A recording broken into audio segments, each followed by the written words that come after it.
So, let's begin. My name is Tavon Rivers. I'm a targeted individual and an electronic harassment and gang-stalking survivor, and this is my testimony. So let's start with your background. Tell us a little bit about how you grew up and the kind of work that you did, where you lived. Well, my background, I'm from the Washington, Northern Virginia, North Carolina area. My family is originally from North Carolina. I was born and raised in a military family. My dad was a Navy submariner. He was also an electronics technician. And basically, the East Coast is where I was born and raised. I spent some time in university. Eventually ended up going into the Navy as a cryptologic technician, which involves electronics training and the sort of thing needed to repair most electromechanical items. So I had a career in the Navy, 6 years in the Navy. Enjoyed those 6 years. And in the end, my last my last station was in RAF Minworth Hill in North Yorkshire in England. And it was there that I married my ex, and we both decided to leave the defense community in 2006. And I lived there in the UK for about 12 years. I was originally stationed there in 2004. Before we go into the UK and what happened there, I just wanted to know if you can give a little bit about the type of work that you were doing while you were in the Navy, as much as you can, as much as you can say, because there's things you're not supposed to talk about, and we'll respect that. But the type of work you were doing and the types of agencies that were around you, so that just to give people an idea that you were part of these circles in some way. Yes. So this is as a reference.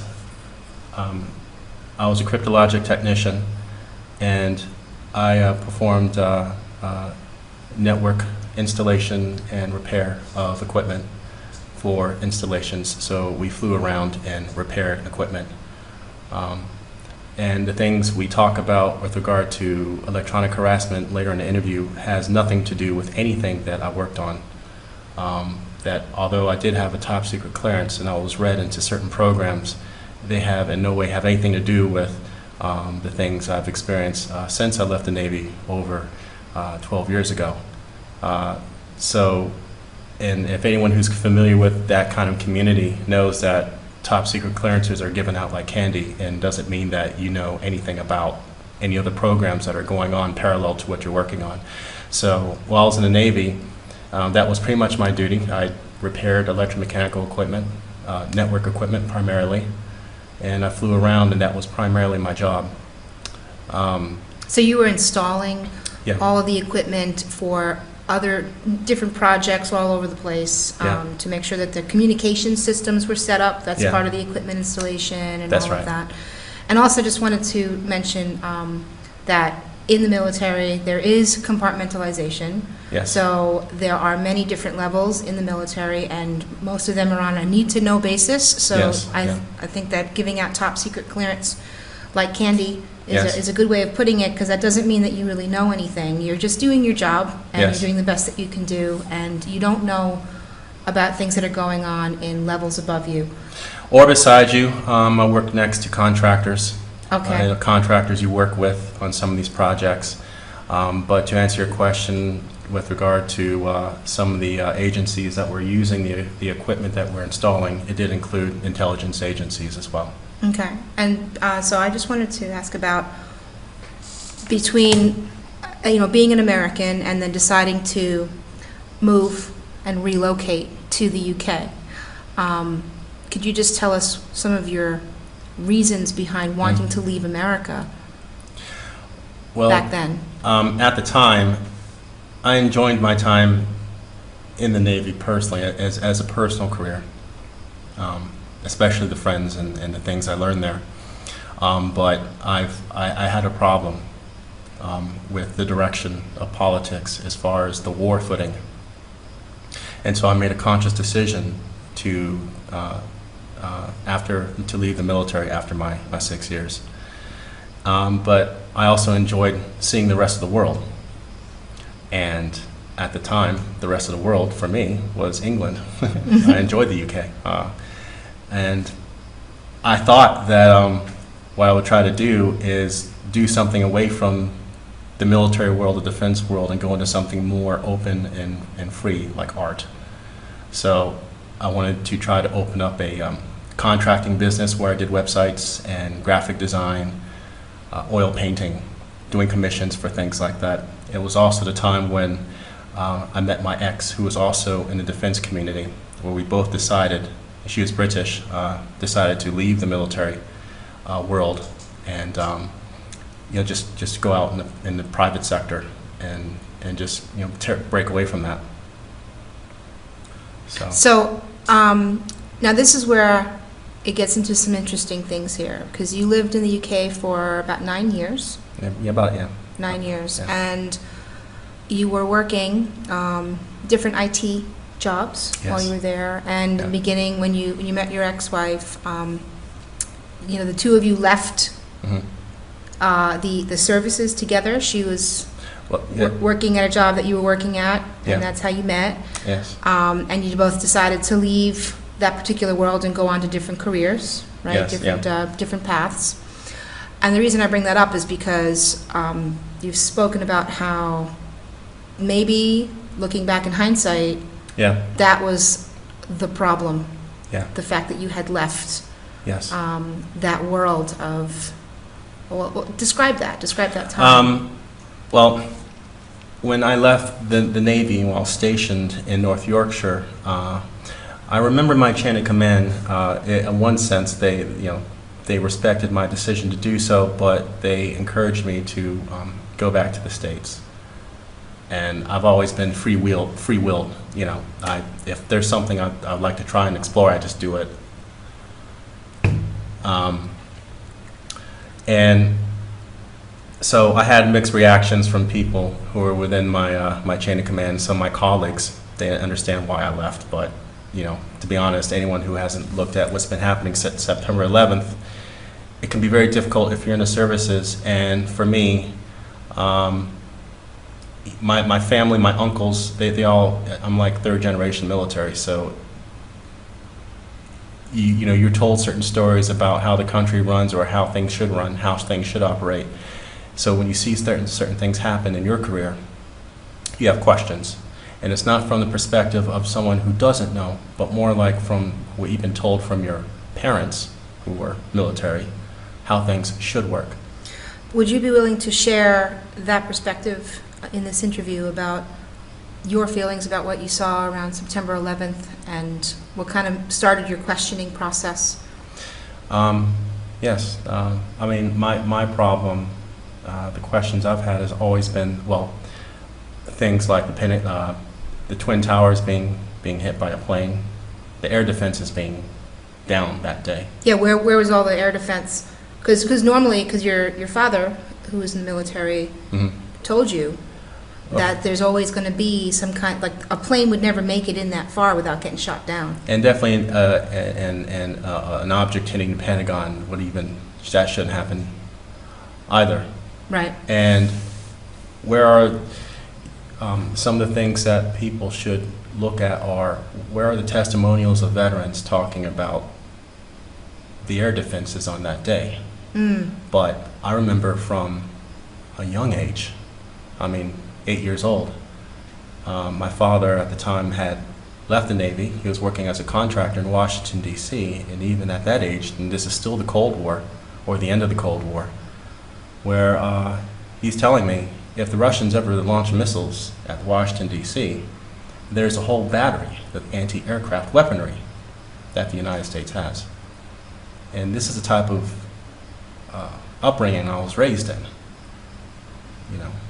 And he told me things he probably shouldn't have told me, but I think in reality, I think a lot of military families are told these things so that they know, especially if the children are probably going to end up being in the military themselves. So there's a whole other layer. There's a whole other layer of reality for those who serve in the military, generations in the military and the services. So where I was, the team I was working with, we were literally a few blocks away from the Pentagon when it got hit on September 11th. And a lot of us were asking all kinds of questions in the parking lot because we all had to evacuate from the buildings we were working in. So that's always been in the back of my mind. I remember after September 11th, I couldn't sleep for 3 days. I was always in the gym working out, trying to get my head around how is this even possible. So for me, September 11th always keeps coming back to me. You know, lately we've been hearing that was the day the world changed, and even in some like Native American tribal circles, they call it the time of the beginning of the Great Tribulation. Interesting. So I definitely think that the world has been a very different place since September 11th, and it affected so many different people in so many different ways. So thanks for sharing that with us, because that's a unique perspective. Let's move forward to being in the UK, and let's talk a little bit about Minworth Hill. Okay. And because you discovered something at Minworth Hill just recently that you did not know while you were actually stationed there. So let's talk about you being stationed there, roughly what you were doing there, and what you've discovered about Minworth Hill recently.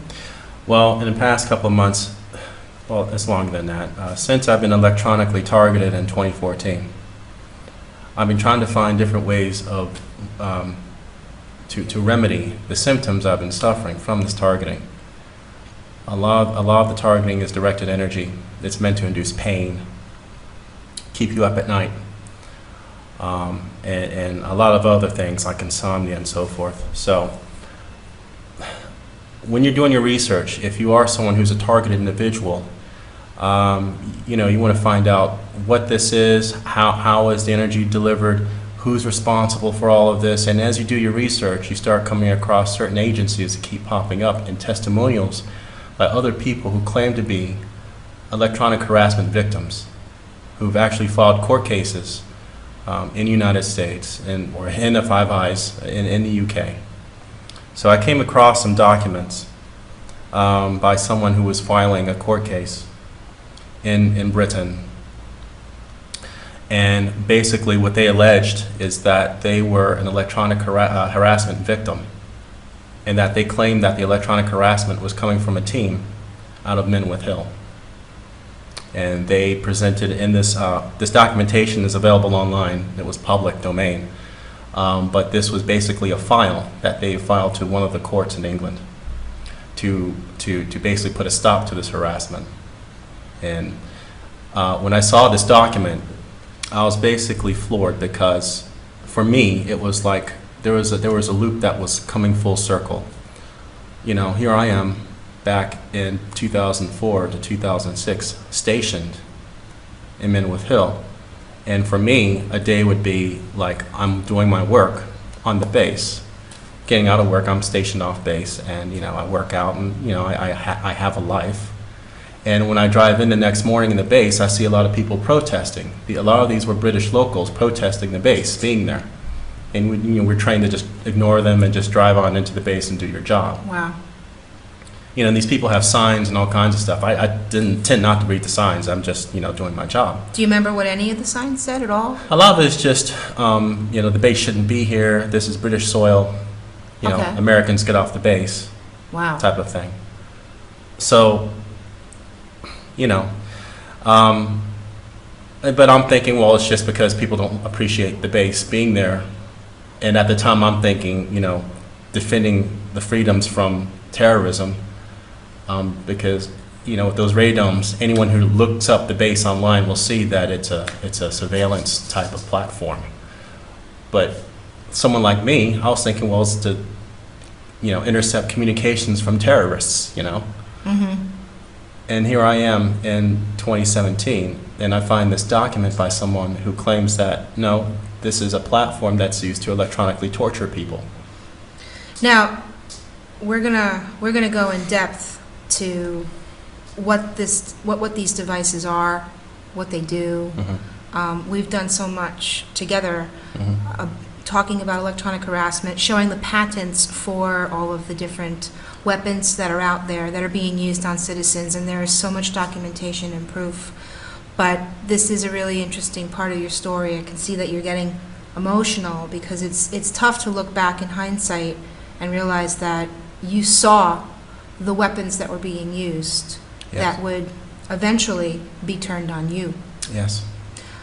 So, and I've had moments like that too. So I'm sure people can understand that when you look back in your memory and you realize that you saw something and you didn't understand what it was at the time, but now that you look back, you see what it is, and it's hard. It's a hard pill to swallow that such diabolical evil can exist and does exist. But that's why we're putting this testimony out there for you and for others that are listening. Yes.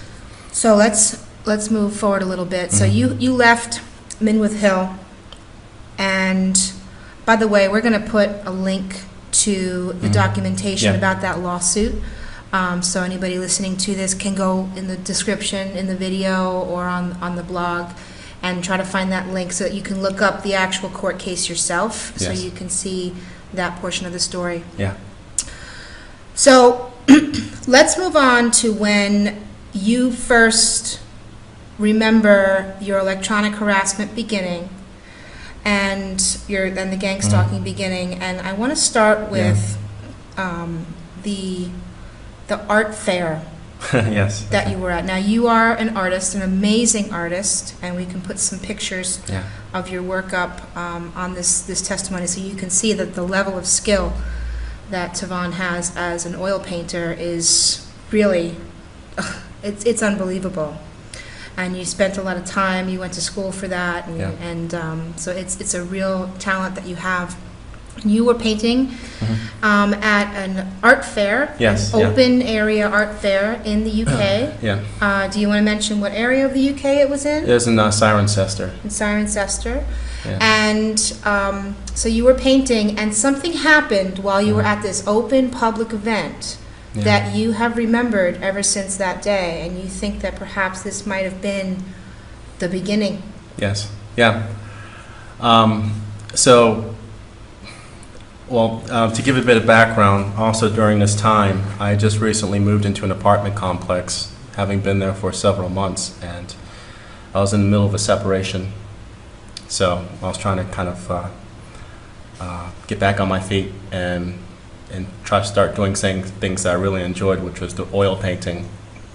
So there are several weeks when in Cirencester, the town hall there, they have public exhibitions from local crafts and things, and I thought I could just do some public painting during the week. And this one particular day, I was painting, and I had this easel, and I'm literally just out there doing a large painting, and you're surrounded by people all around you, just people coming in and out. This one particular thing that stands out with me is that when I was working on this small detail, I was surrounded by several groups of people, and I felt three sharp, pulses in the back of my neck. And it was strange because it wasn't like a cramp. It was like, it's hard to describe. I almost felt like my neck was seizing up, and that I was about to pass out, and I had to adjust myself. And that stood out for me because that was very unusual. I'm used to painting in public venues, and I know what being exhausted and cramping and readjusting feels like, and that sort of thing. This was something different. And so that stood out for me, and within the week of that event or incident, the electronic targeting started. The heavy electronic targeting started a week after that. So let's describe what that is to people that don't know about this? Because most people don't understand what electronic harassment is, and they just don't have any idea. Yeah. But then there are many people that are being targeted. More and more people are being targeted, and they're coming out on YouTube videos and testimonies. So there's a community that's growing of people that are victims of this, that are finding each other and trying to help each other. Yeah. So we just wanted to add this testimony That's right. to that community, Yeah. so that people can benefit from this. So let's describe because there's two components to this. Yeah. There's gang stalking, Yes. Yeah. and then there's electronic harassment. Yeah. So first, let's cover the electronic harassment. Okay. What did you experience? What is it? Well, the symptoms are very broad. So the thing about this program is when you start to describe what they are, it comes off kind of disjointed. But when you analyze what the main theme of the program is, it kind of puts things in perspective. So the whole purpose of the electronic harassment program is to have a bunch of small little things happen to you in such a way that you don't know what's going on. You can't delineate what's happening. But basically, what it is for me, it started off by experiencing pain and inflammation and extreme nightmares. That's the way it started for me. And now the thing is that during this time, I was really trying to keep myself healthy and detoxing. I was drinking bicarb every day. I was jogging like 5 miles 3 days a week. So at the time, I thought I was finely tuned. I know that if something was to happen to me externally, I would know it. Because it was like so far from the norm. Okay. And so the way it started off for me was that I would wake up in a cold sweat. I'd go into the bathroom, look at myself in the mirror, and my face would be red flush, my eyes would be beet red, or I'd have like an inflammation on my legs or on my limbs.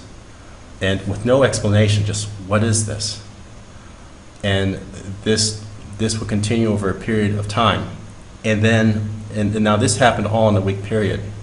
It would progress from there to, in the evenings, before I'd go to bed, I would get jolts in my back, along my spine, right before I'm about to go into REM sleep.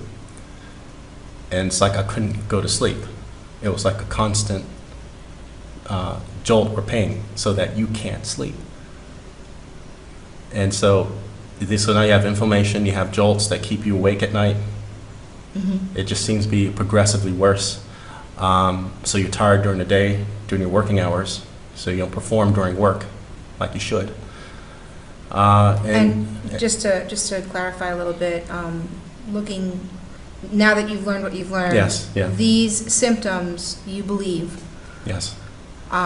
Were caused by electronic microwave weapons. Yes, that's right. That they can be beamed into a person Yes. from things like satellites, Yes. relaying off of things like cell phone towers, Yeah.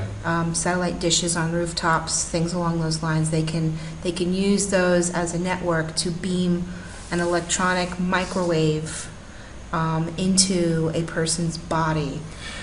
Yes. And so you feel that this is what you were experiencing. In summary, yes, and it's taken literally 2 years of research to come to that conclusion, based on my background as a technician and reading other people's testimonials and other people who are victims but also happen to be engineers. That's the conclusion. But at the time, back in 2014, it's the shock and awe of this weapons platform. When you're hit with it, you're trying to figure out what the heck is going on with me. Also, the 3 jabs that you felt in the back of your neck while you were in the art Yes. fair, Yeah. you feel that those are, that was when they placed maybe some sort of an implant into you to create, or they created a signal into your body, so that's when they tagged you to become a target. I now, in hindsight, I now believe what that was is some kind of signaling system. Yeah. I'm not sure if it requires anyone to physically implant you with anything. And I think this goes into other things about how everyone at some degree, is trackable because of what's in the environment. But I think what that was a signal capture system where a group of people beam a signal at your body, and that signal is picked up by a remote location. And once that's acquired, you're on the network 24/7. I think that's what that was. When you're plugged into the system, I think that's what you feel, sensations in your body. That's kind of like the capture. That's like the capture. A set of frequencies hit your body. The response you feel, in my case, was pains in the back of the neck, because I think this system has something to do with tracking your nervous system. And that goes into other things and how that's possible. And I think once those set of frequencies are captured and it's identified as you, the target, then you can just assign a number to that on a database somewhere, and there you are. You're tracked 24/7. So that's why I believe what happened there. But as far as the progressing from that incident to what happened over the course of a week, towards the end of that week, I was literally experiencing what would some people call V2K, or voice to skull, basically signals hitting my brain, and it comes off as auditory signals. So all right, let's talk about the V2K. Okay. So let's open that up. And Yeah.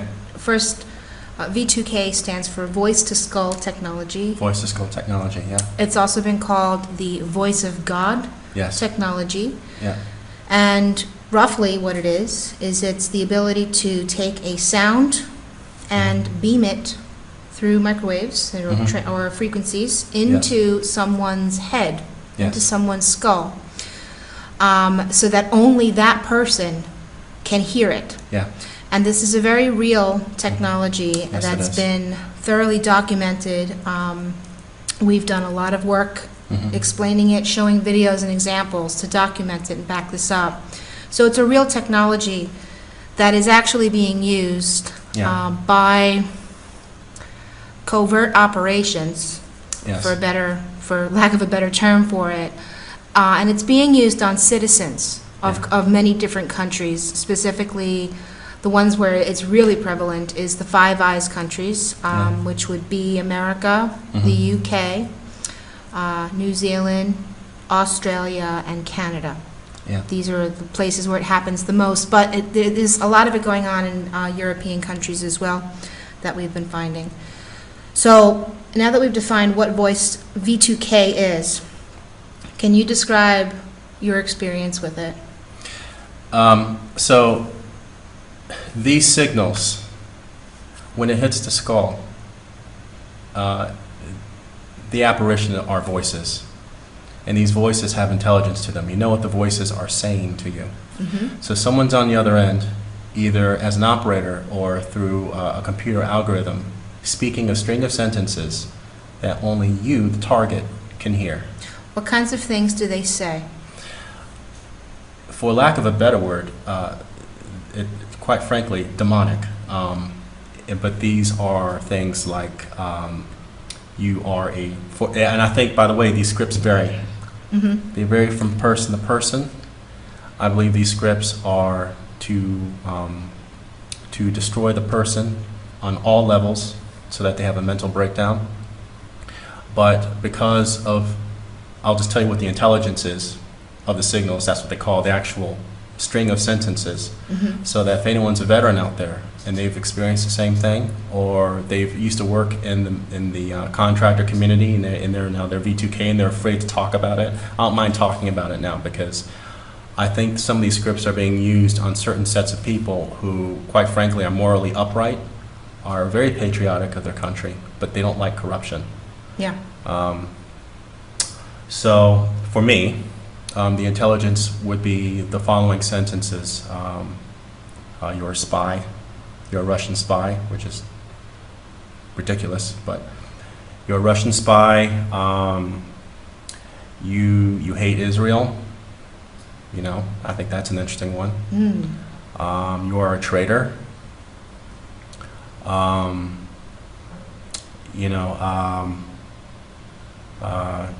someone needs to kill you and take you out. Or sometimes they'll say in the third person, someone needs to take this person out. I think a lot of people who are experiencing V2K, by the way, are threatened regularly with their lives about each day they're going to be dead. Yeah. Or they're going to die in their sleep. Sometimes the operators brag about how they love doing this kind of work. Mm-hmm. They brag about how many people they've murdered this way.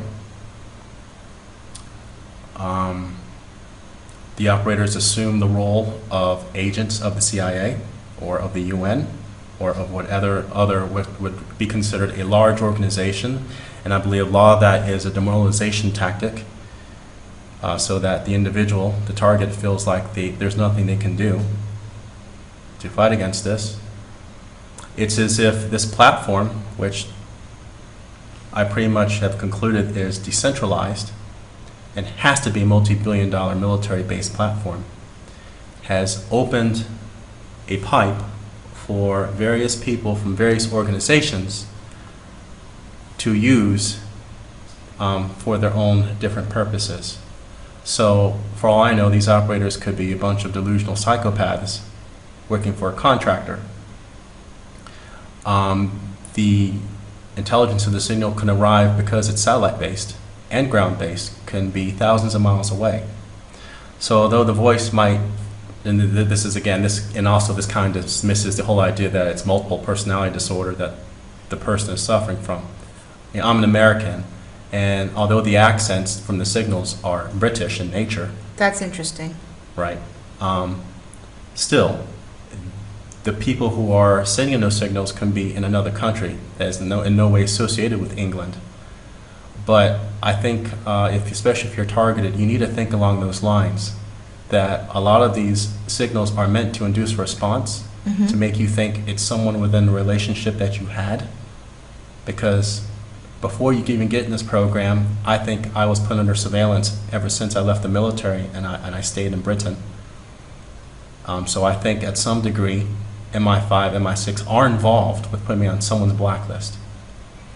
However, the person who's doing this, or the group, or the team that's doing the actual harassment, could be in another country for all I know. I think this is very important. People must not, who are targets, must not fall into the trap of it's your neighbor who's doing this. It may or may not be. And indeed, the system, if you listen to the reports and the testimonies of people like Karen Stewart, who is an ex-NSA employee, who also has been put on this program, she's concluded that a lot of these perpetrators or operators tend to be from the contractor community. And if you are ex-military and you work next to contractors, anyone who's in that community knows that contractors can be given top secret clearances and not have worked in the forces. I want to talk about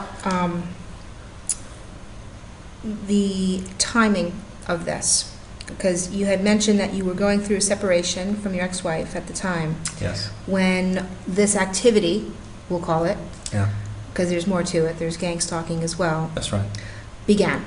So at that time, it was, so you were being separated, so that's a very difficult, vulnerable time for a person. And I wanted to kind of just highlight that a little bit, because this seems to be a pattern that this program begins targeting people Yes. during vulnerable moments in their life, when they're getting divorced, Yes. when there's a death in the family. Mhm. What have you seen along those lines, and do you think that that's what was going on with you? In 2014, when the harassment started in that apartment complex, which now I believe that complex, for me, that apartment was rigged for harassment. And it probably is not the only one. I experienced actual on-the-ground surveillance by people and building contractors around the place I stayed at.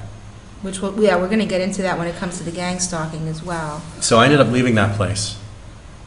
But for me, I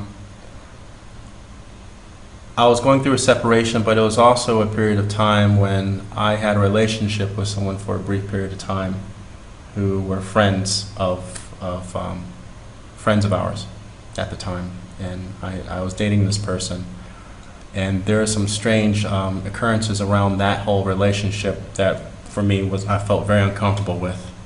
And I think at some level, that interaction also contributed to the targeting.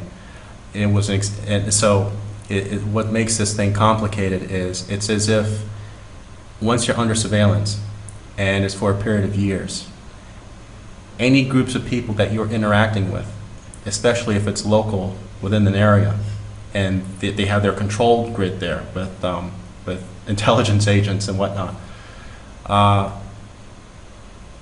a narrative is created about you, and these people go into your life, go into your friends, go to your neighbors, and start spreading crazy rumors about you, meant to destroy your credibility, your character. It's like, think of the Ten Commandments and everything that is negated. You know, it's the bearing of the false witness, and on and on and on. So I feel that also contributed to this electronic targeting, but in general, I had that on top of the separation. And so when this happened, the electronic targeting, I tried to tell my spouse that I was separating from at the time. And, you know, she obviously concerned. The biggest response people get who are targeted, they get a response saying, we're, you know, concerned about you being overstressed, or maybe you need to see a psychiatrist, you know, maybe you need to get on medication. Or get on medication, or seek counseling. Yeah. And at the time, I'm being electronically targeted in my apartment and by myself. So I packed my things and I went to this other place. Well, before you go into that part, let's talk about gang stalking and that particular element, because it relates to being in that apartment complex. Yeah. So can you try your best to define what gang stalking is? In brief, gang stalking, based on me trying to research this phenomenon, is basically COINTELPRO that was done in the 50s and 60s, but with this overlay of electronic surveillance. And what would COINTELPRO be? So COINTELPRO, during the time in America, was this operation against a movement. It was a general awakening that was happening during the civil rights movement. That was one form of awakening, civil rights, and other equal rights, and people were protesting, and there was a social reform that was organically occurring in the United States from the 1960s up to 1970s. Now, during that time, that was a problem for the establishment and the FBI, the FBI was basically heading this project to go into the movements and subvert them from the inside. What kind of things would they do to subvert the movements? So agents would go in, maybe being as members.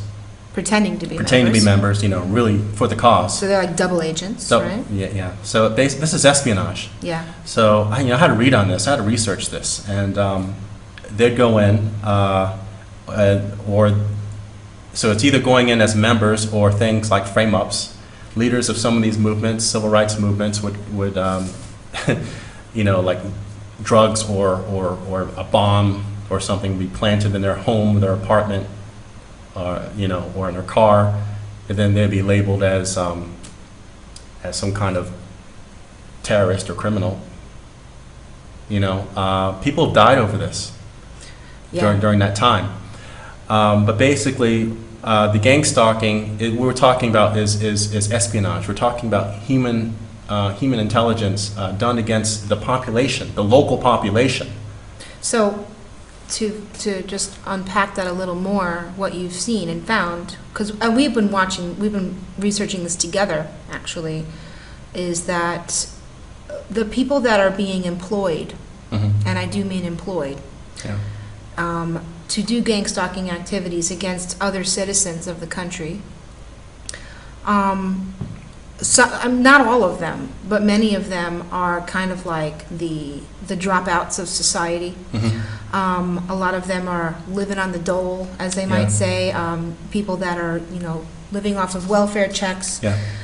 who don't have jobs. They don't go to a job, and we know it's getting, there's more and more recruits, Yes. because there's more and more people that are running out of work because there's Yes. no work anymore. So That's you have right. more people that are unemployed, Yes, that they'll do anything just to make a little bit of money. that's right. And then you've got these like shadow government kind of organizations, many of which are related to things like Soros, Yeah, right? Because, Yeah. I mean, who funds these things? yeah. Who funds them? Well, we just saw that Soros was funding a whole bunch of social disruption activities through all Yeah. these different organizations. So what the people that are doing this are citizens that live in neighborhoods Yes, that don't have jobs, and Yeah. that they stay home all day, and Yeah. somehow they're getting some kind of payment. yes, We have some theories as to how that payment happens. We don't think that it's a lot of money, but when you're totally broke, something is better than nothing. yeah, So they could be your neighbor living next door to you. yes, They could be the kid sitting on the bike, the kid meaning a teenager, Yes. sitting on his bike on the corner, just staring at you all day. yeah, that's it. There's stories of mail trucks Yeah. coming, Yeah. where these mail trucks would just drive down the street, and it would be like one mail truck after another after another. Yeah, And they would do strange things around one particular targeted individual yeah, to make them feel like they were crazy. Yeah. Like, why is it that every time I try to drive anywhere, I'm being obstructed by a mail truck Yeah. all the time, yeah. day in and day out? So there's all kinds of weird tactics Yes, that's it. that we have seen and heard about in these gang stalking programs. So they're kind of like evil, gaslighting community watch A programs. lot of it is founded in community watch. Right? Community watch situations, so you don't feel like you're safe in your home. And they'll do things. So one thing that we've seen, you can talk about this, is when they walk outside of your house, people walk outside of your house, and Yes. they will shout things Yes, that's so it. that you can hear them. Yes, And in some cases, the things that they were shouting, verbally, a person on the street was shouting it, was the same thing that you were hearing in your head yes, with the V2K technology. That's it. So you see how it links up. yes. Talk about those experiences. You had one with a trash can being kicked down the street. Yes, that's it. What happened there? So the whole point of the human intelligence campaign is to have people out on the street to say something that only is in context to what the target individual is saying.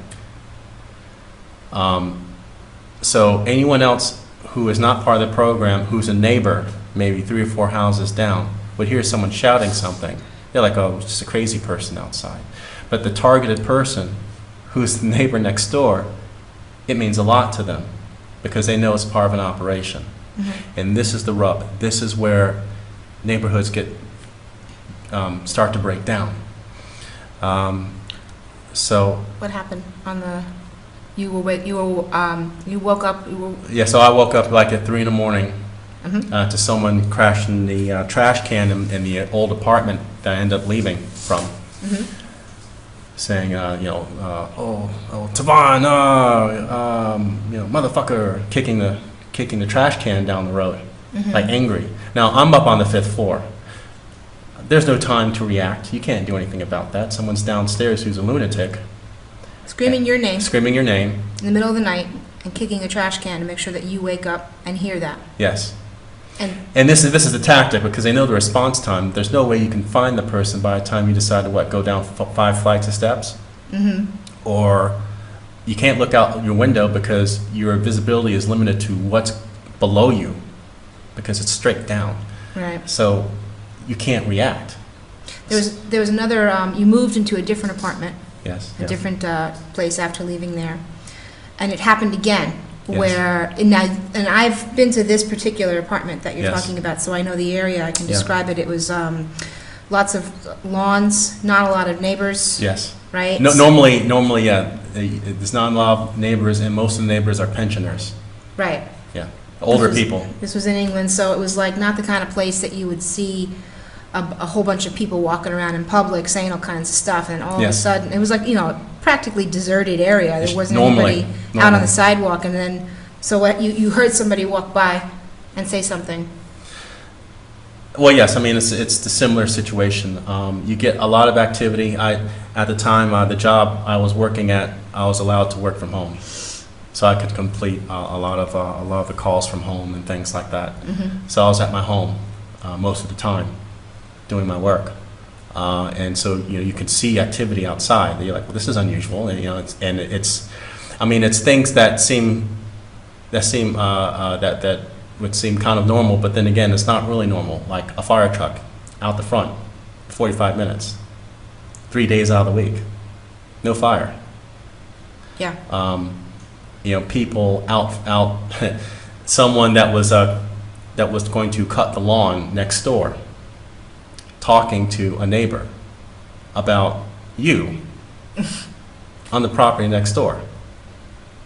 I mean, you hear your name audibly, and you hear these things, and then you have that situation going on, but then you also have the V2K, which is happening, and this is where your perception of reality starts to become blurred with the technology that's being used in electronic torture. This is why it's very difficult unless you start filming and recording and having your own surveillance. You have to have basically a counterintelligence setup to start battling at least the human intelligence aspect of this. Yeah. Because there is a real on-the-ground sectioning of people in the community. That's very well funded. And it's done through Community Watch. And the biggest thing, you heard of the I'm just paraphrasing the common slogan about evil thrives when good men do nothing. Mm-hmm. In this operation, local law enforcement has to stand down. The local community, at least on the medical level, have to be convinced that, well, electronic harassment does not exist. So if you start complaining and saying this is happening to me, you're written off as someone who needs counseling. And basically, all the rungs of society have to go completely vertical, and no one has to do anything to address the problem that you're having. Let's talk about how this gangstalking activity also goes into the workplace.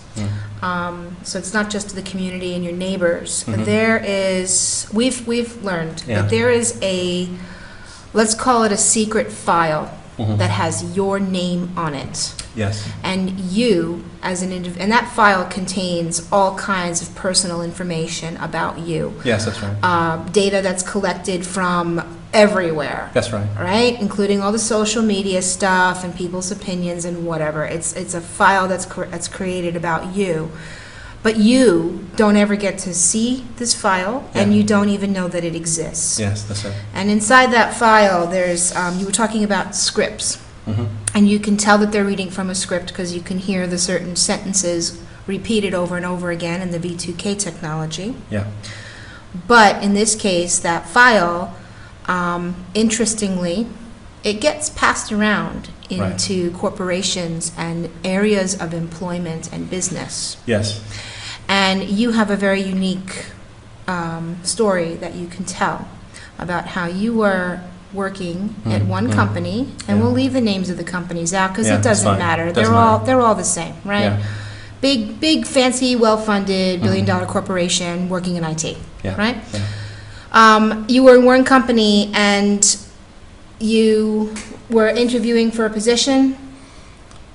Or Yes. yeah? Yeah, okay, yeah, I see, yeah. And then they started saying specific words and sentences to you in that interview, which were a little odd. Yes.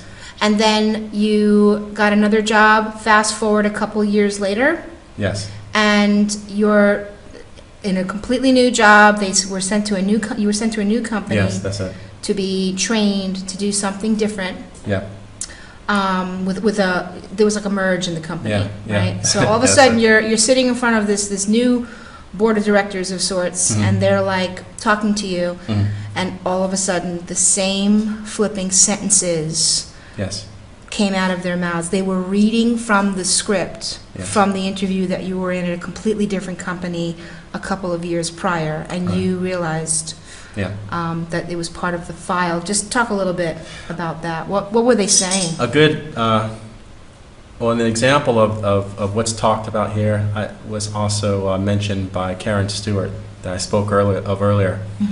She mentioned this in a recent forum that she's on regularly with other people like Dr. Catherine Horton. So if anyone wants to look that up on YouTube, I think it's called the Pinecone Utopia Forums.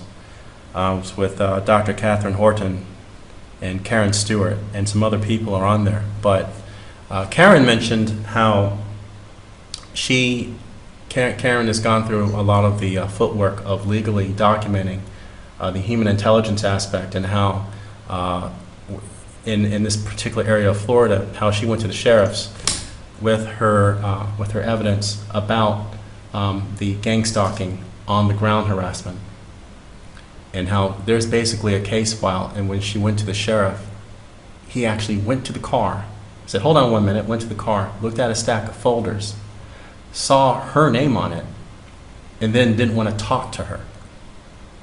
So what's happened is, at least in the United States and in the UK, there is, I guess we want to call it, a crazy folder. Yeah. A black record that no one who's the residents of any of these countries has access to. You try to do a FOIA request, you try to do a Freedom of Information Act, you get blocked. Or you'll get a response like, your file may be in review, but to access this file, pay $2,000. It's meant for it to be inaccessible, because if you're to see this file, you could file a lawsuit. Right. On so many levels. At the very least, it's discrimination. Again, myself, people like Karen, we're not charged with anything.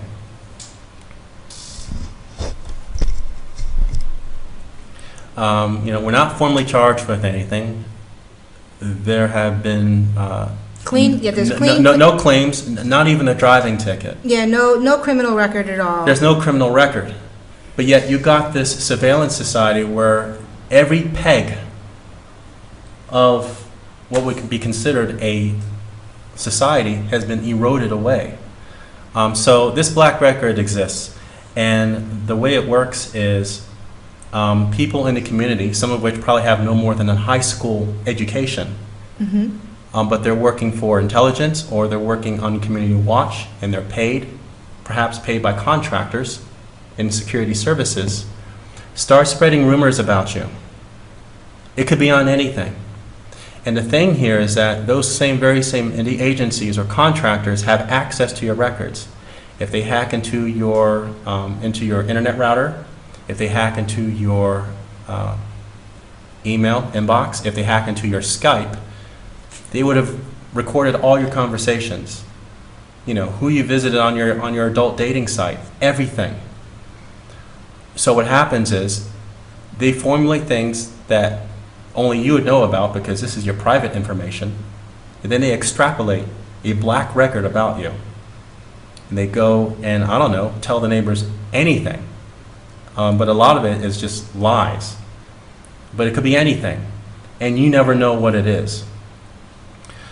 So so that's the black record. That's the whole point, is to erode your relationship with the community.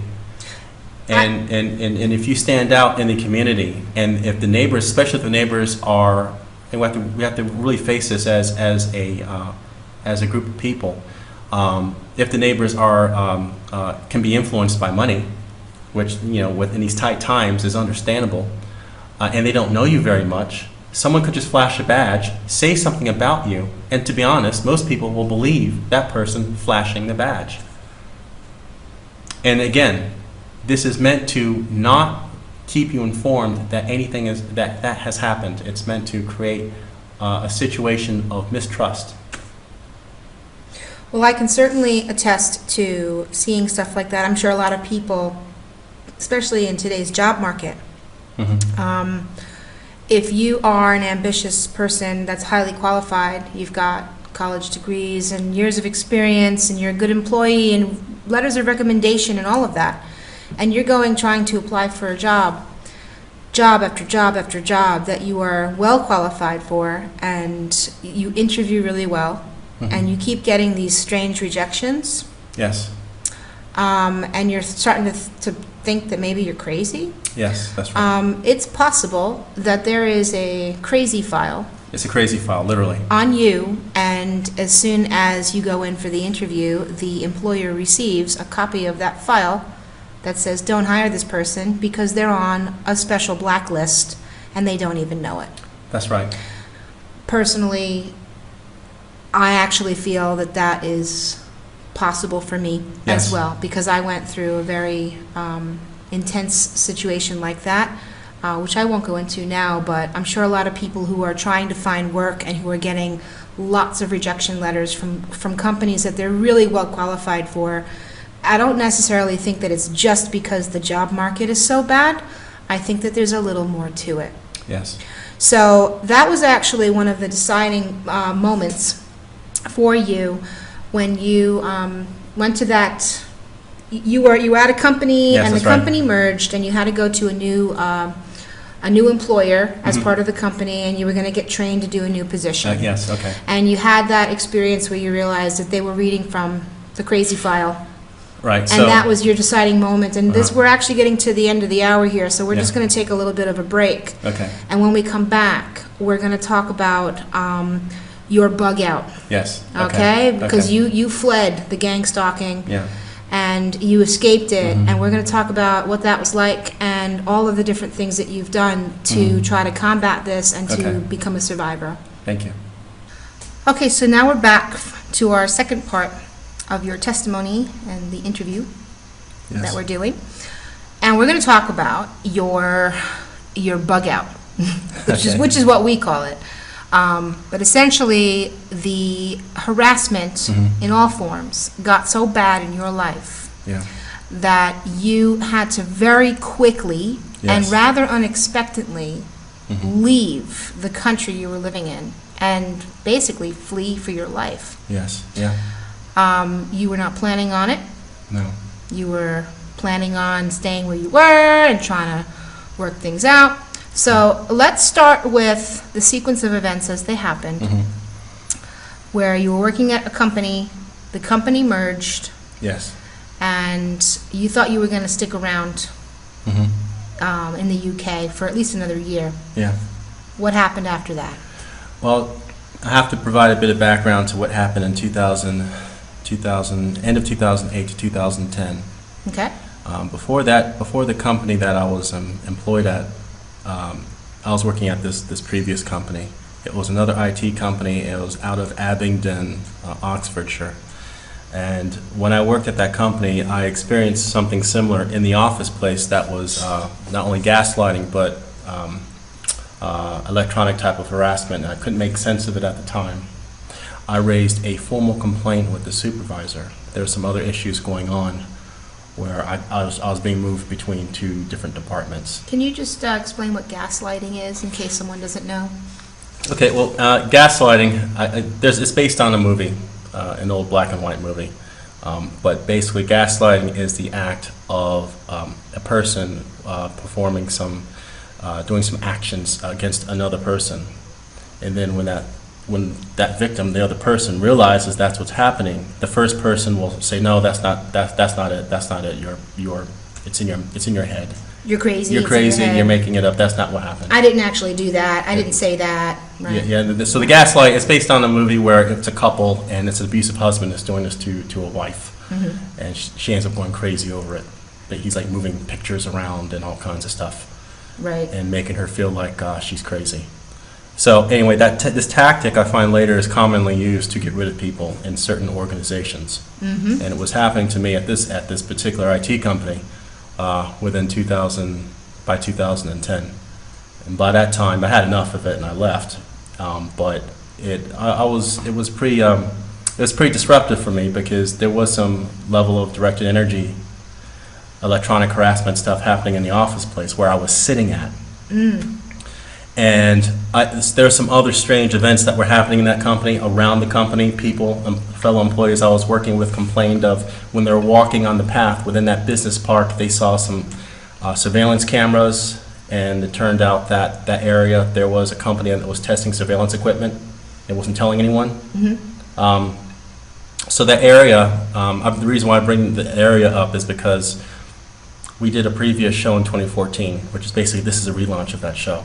But one of the comments, one of the YouTubers, who also was a foreigner living in the UK, commented on our video that we had to pull for different reasons. Yeah, we'll talk about that in a second. But. Yeah, but they mentioned how this is without, they mentioned that they were part of a couple that were living in Abingdon, and her husband worked there, and she was being electronically harassed. So there's a parallel there. That was my first occurrence that I remember of electronic-based harassment, but that was within the workplace. It didn't follow me to my home. And this is why I was able to conclude that this program for me was much longer than what happened in 2014, that this was an ongoing program, and it seems as though people may or may not be on this surveillance grid, not knowing unwittingly on it, but when they do certain actions, it flags, and once it flags, then it can be escalated to something else. So that's why some people who claim to be targeted individuals are maybe experiencing gangstalking or on-the-ground type harassment. Other people, however, they actually experience full-blown electronic harassment. It seems like it depends on different situations. So my first occurrence with that was in 2010, and the reason why that pertains to what happened in 2014 to me is that, so here, fast forward, I'm in this other company. The company has a merger, and I'm sent to train one of the companies that's been recently acquired. So I'm going through a week's training, speaking to the representative of this other company. And during that time, between the break periods, the V2K started, which sounded like it was in the room. But the conversation of it, dealing with my military background, how I'm mentally unstable and so forth, all of that, was the exact same conversation that was taking place in that gaslighting incident I had experienced back in the end of 2009, 2010. So it was like this script, after all those years, resurfaced with this new organization that was recently acquired by this other IT firm. And what's interesting is that both of these companies were British.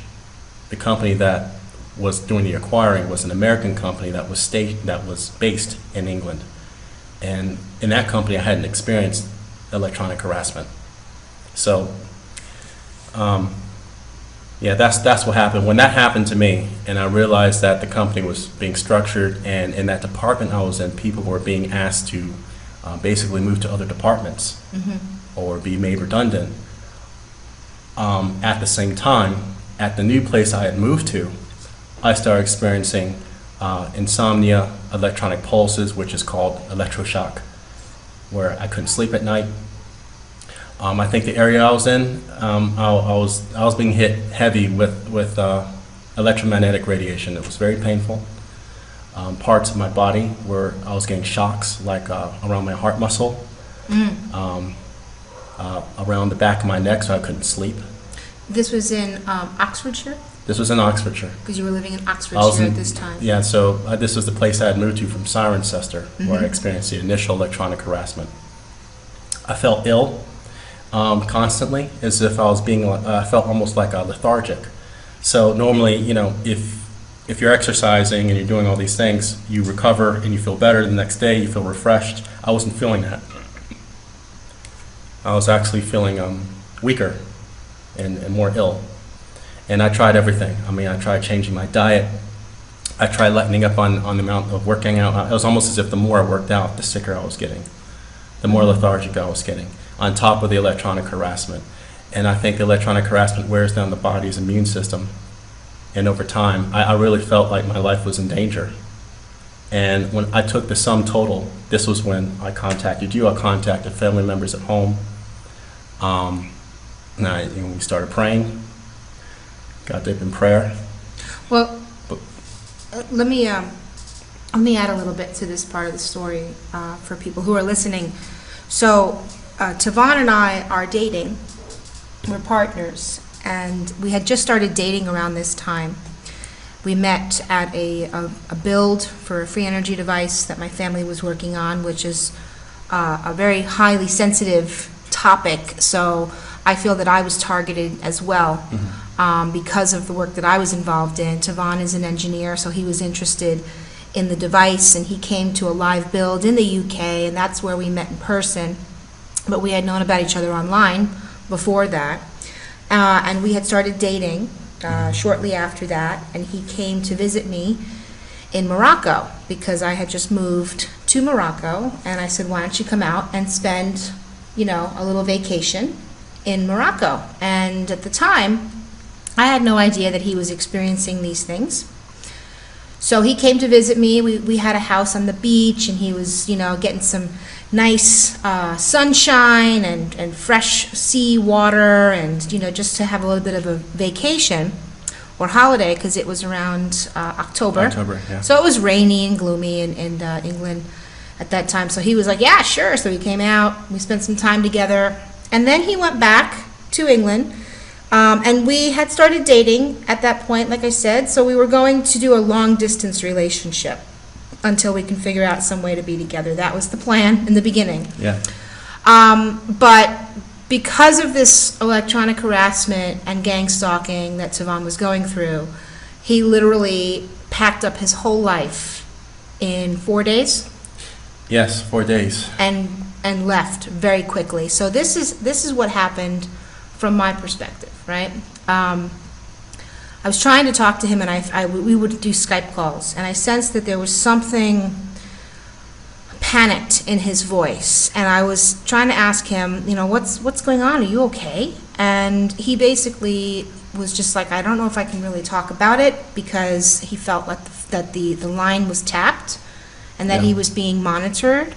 And we did find out later that that was indeed true, because we actually saw the actual hijacking of his Skype account, because somebody had hijacked his Skype account, and it was working on its own when he had closed down the account. It was really strange. So we found out later that that was true, and I said, can you give me any kind of a clue?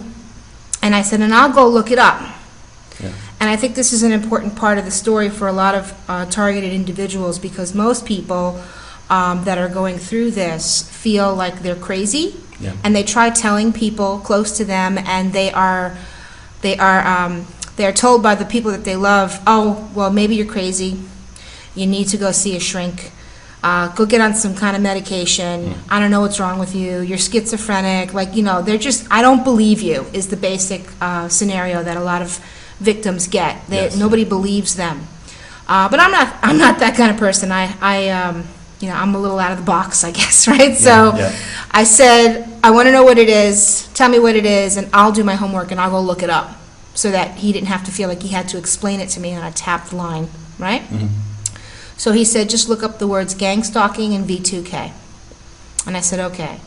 So we hung up, and I went and I looked it up, and I found all kinds of stuff to get an understanding as to what was going on. And I started to understand what he might be going through. And then he told me that his training at his job, something happened. He went to the office, like he was just describing. He went to this new training for his job, and all of a sudden they pulled out that script, and he realized that it was happening again. And something in him just switched, and he said, I know we had plans that I was going to live here, and I was going to save up money, and we were going to figure this out long term, but all of it changed, and he said, I have to get out of here right away. And I said, well, come to Morocco. You get here, just get here, and we'll figure this out.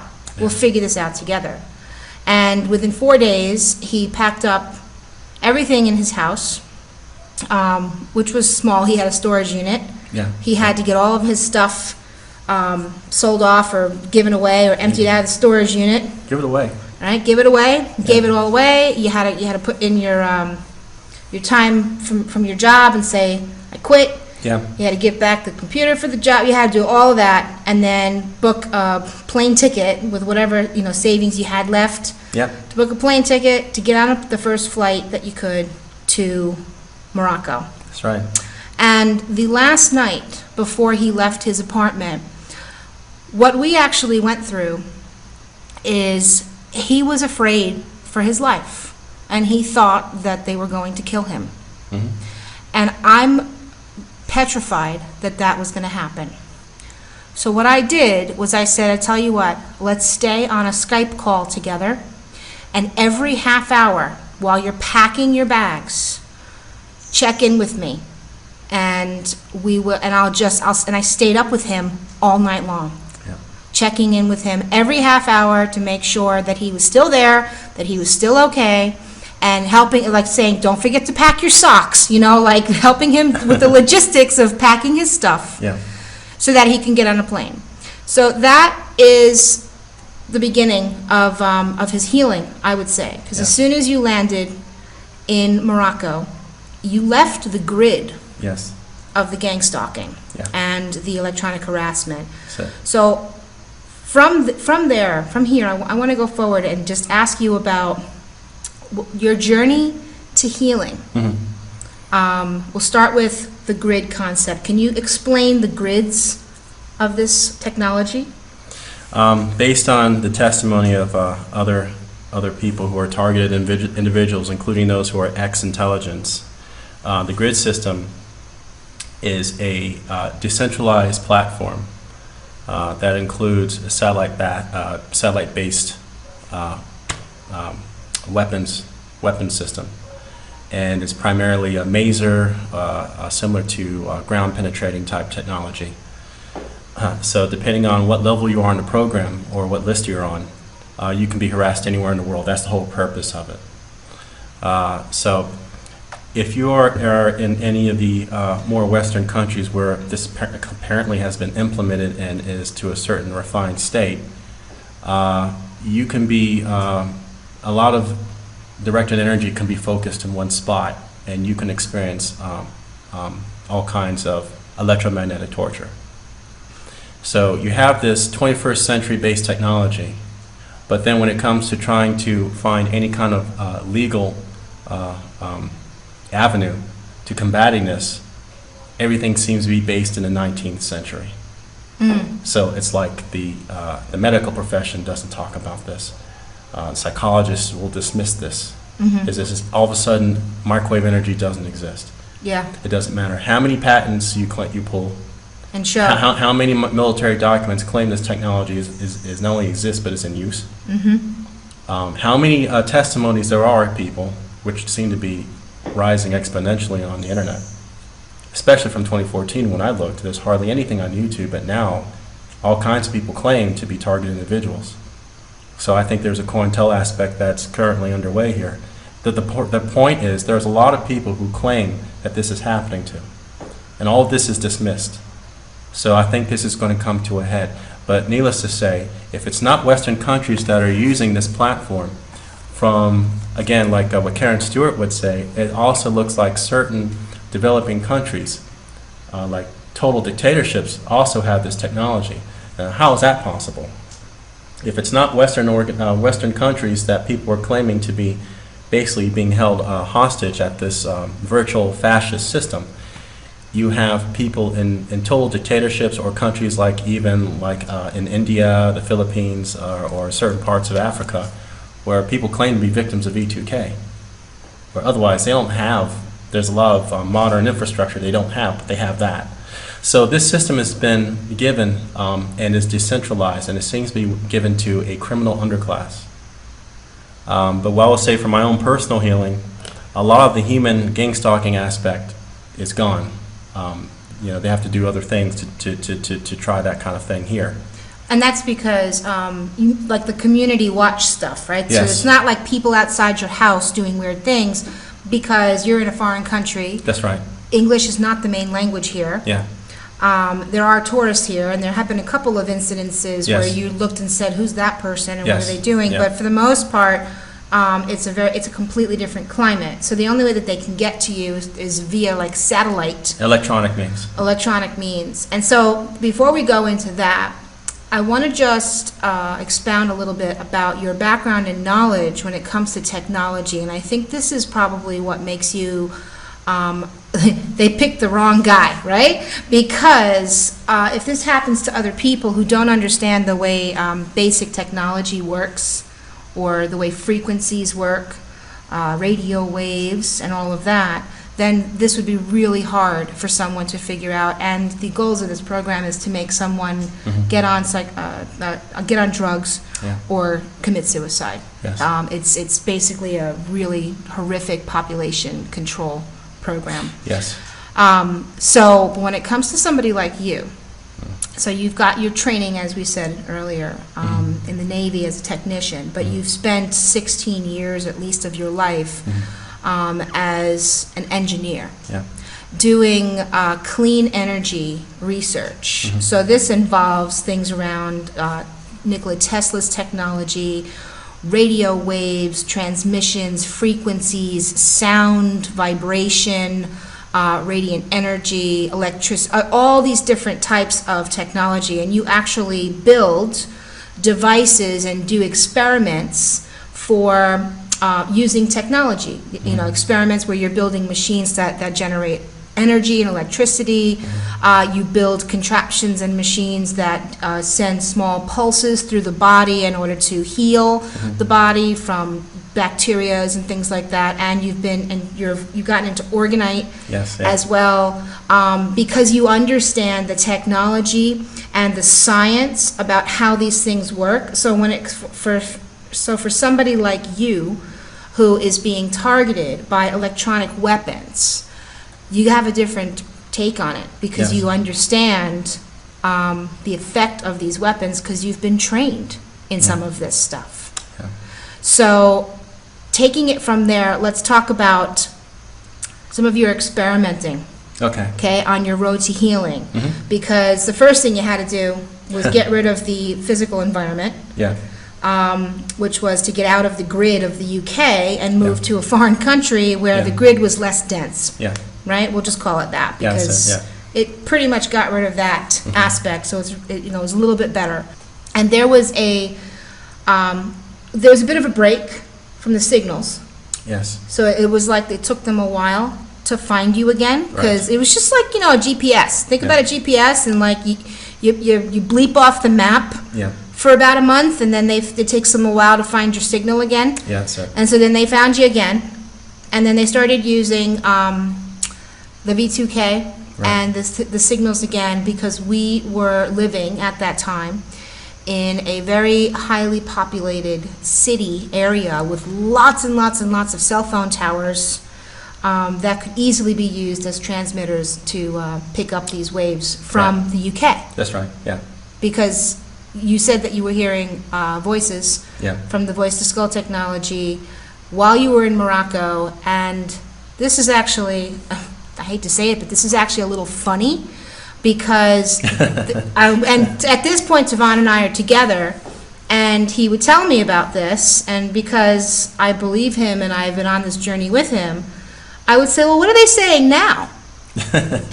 So they had British accents, did they not? Yes. Yeah. Yeah. Same Right. operators. Yeah. Same operators, so they had the same accents, so you knew that it was coming from the same base in the UK, Or some group somewhere. Yeah. some group somewhere with a British accent Yeah.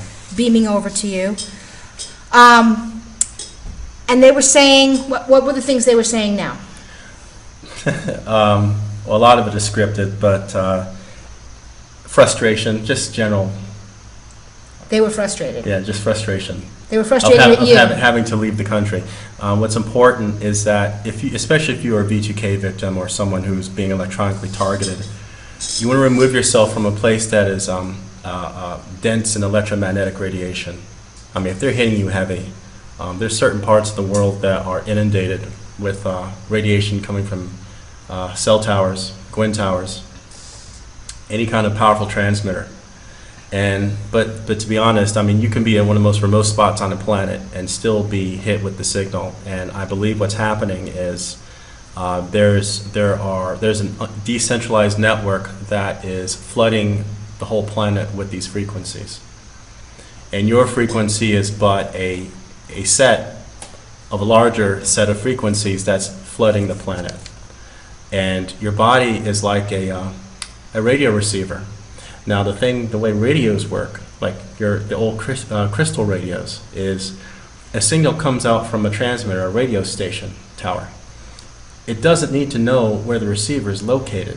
The receiver just needs to be able to receive the signal.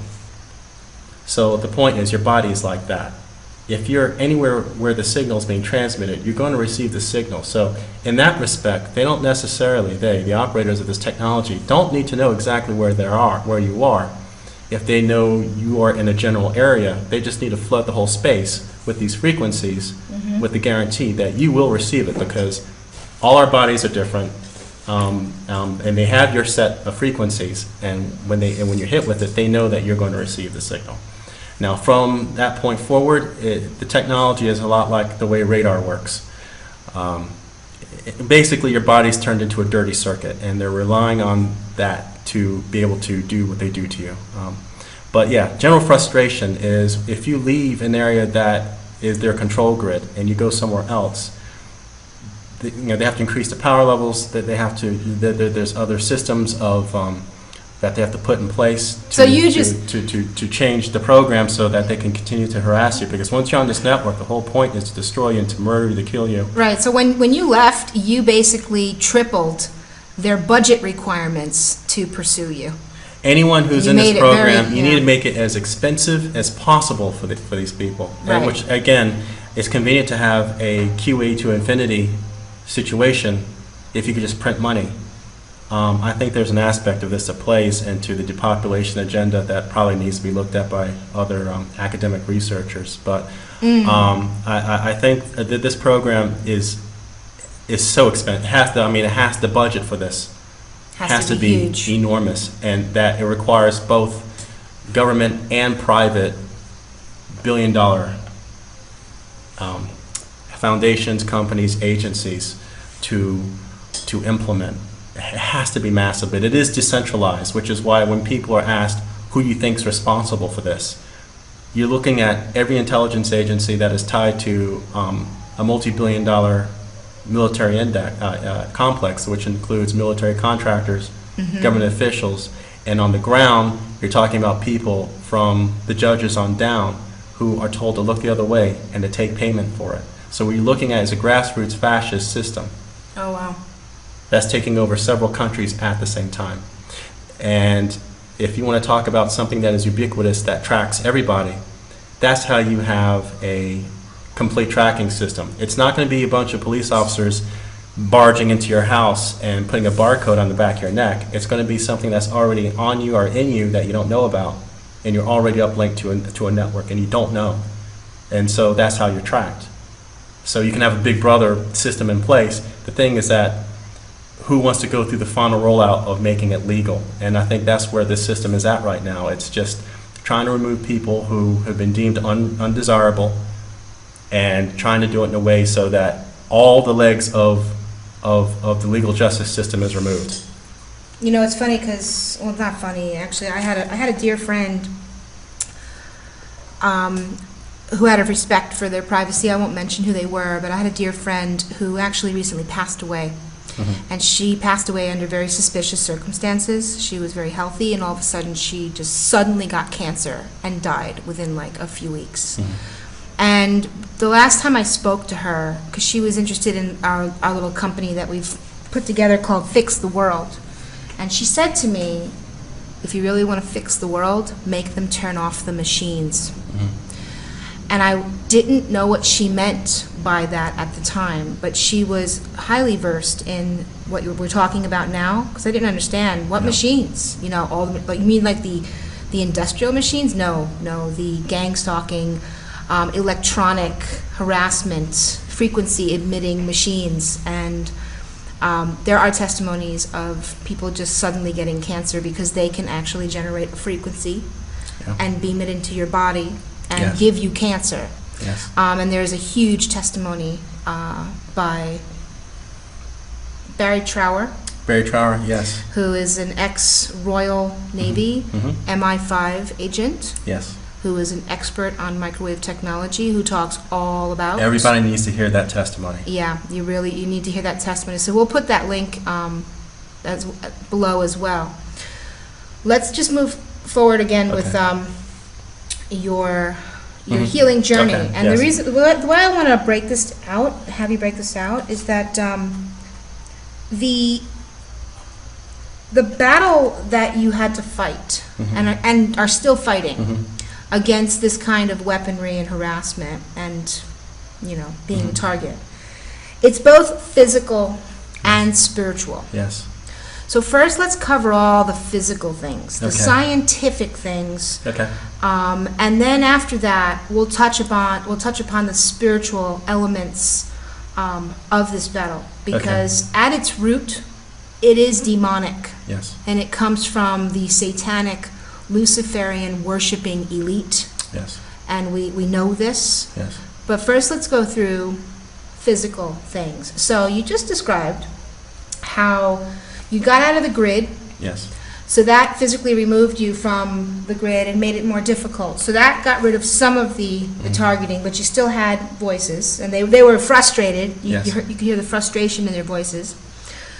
But so now the next thing is that you can't change any more Yes. external factors, because Yes. you already moved out of the country. So now what you have to do is you can just try to focus on your body Yes. and changing things in your body and in your house to try to create defensive shields against these radio waves Yes. that are coming through. Yeah. So you went through a series of things and have been experimenting for at least 2 years. You've got a lot of success with certain things. Where would you like to start with these different I think I'll methods? first start with the orgonite. Okay. And as a technician, when I first heard about orgonite, I was skeptical. I dismissed it. It wasn't until we moved, we were in Morocco in the first place, that was surrounded by cell phone towers, and I was, I was very sensitive to the electromagnetic environment there. I was given a piece of orgonite material, which is basically aluminum, in this case, aluminum particles and epoxy resin, which has not only shielding properties, but also is able to change the nature of the electromagnetic fields that are hitting an area. We're talking about in a room. So this was given to me by a friend, and I had problems sleeping in a particular room at the time. Within the first evening of having that in my room, I was able to sleep peacefully. And now I was very skeptical, because I'm like, well, how is this piece of hunk of material going to help my situation? Right. But it did. And I continued to sleep with it, and I was able to continually get sleep better over time. And it got me interested in researching this technology, learned about what orgone energy was, as defined by Dr. Wilhelm Reich, who's long deceased, and that was called today as a scalar energy-based technology. Can you kind of paraphrase what it is? Basically, it's any kind of technology that is able to take random fields that are in the environment that inherently is harmful to the body and reorganize these fields into something that is more compatible with all life forms. Now, the scalar technology tends to have certain properties like emit negative ions. It's just what it does. That's one of the properties. So these orgonite devices, yeah. they when you take the components, like what are the components of an orgonite device? It's different metals. It's right? different metals. When Reich was creating these structures, they tend to be steel or something with some kind of magnetic property to Right? them. And then some quartz also. Steel. It can be steel, quartz, also a organic compound with carbon in it. So if it's not sheets of plastic, resin. In the current embodiment, it's metal flakes and resin. And these metal flakes can be all kinds of metals, including steel, aluminum, brass. Right. With quartz powder. And so when you put these all together and then you put them in a resin, yeah. The act of that resin hardening, what that does is it creates this compacted energy around those particular materials. Yes. And when that happens, especially in the quartz, yes. it creates a piezoelectric yes. or piezoelectric effect within the quartz, yes. Which then, with all those materials, emits negative ions. Right. Is one thing that it does, which are really good for you.